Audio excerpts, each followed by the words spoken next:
the movie Rambo 3 came out in 1988. This movie follows, obviously, Rambo, played by Sylvester Stallone, basically just living in a small community following the second film, and he's invited back by the U.S. military to go on one more mission. After the person who led him in the military during the Vietnam War gets kidnapped, he has no choice but to go after him and attempt to rescue him. And that is basically the whole plot of the film. Now, I have some very interesting thoughts on this film, at least to me, because alright, so after the first one came out, I thought it was a very good movie. It was about an Vietnam War. It was about a Vietnam War veteran, and how a lot of them weren't treated very well following the war because of just how controversial it was. And I just loved the film and what it was about and who the character of Rambo was. But I felt like after that, it kind of lost that charm to it. I mean, yeah, the action is really cool. The second one, it was just awesome. The third one, awesome. Because, like, these movies have always had epic action.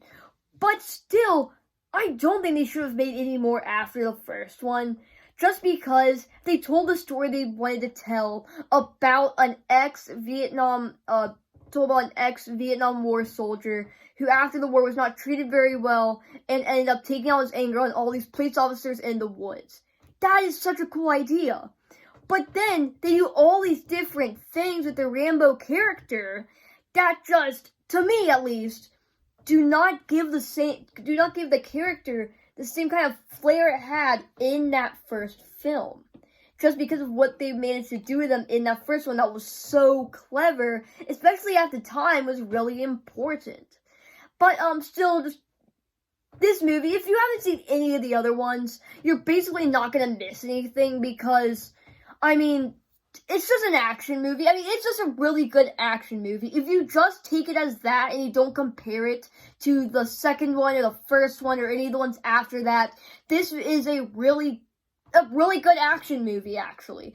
Like, genuinely, like, the action in this movie is incredible in a lot of scenes. And that's something that the Rambo franchise does very well. And, yeah, so, action is just amazing here. Story, I mean, the Rambo movies didn't have a whole lot of story after the first one. Again, my main problem with why they should have made more than one. But, so yeah, guys, that is basically Rambo 3, came out in 1988. It's a really good action movie. A really good Rambo movie, though, I'm not too sure. If you guys enjoyed this video or any of my other content, please consider subscribing. I'll see you in the next one. Goodbye.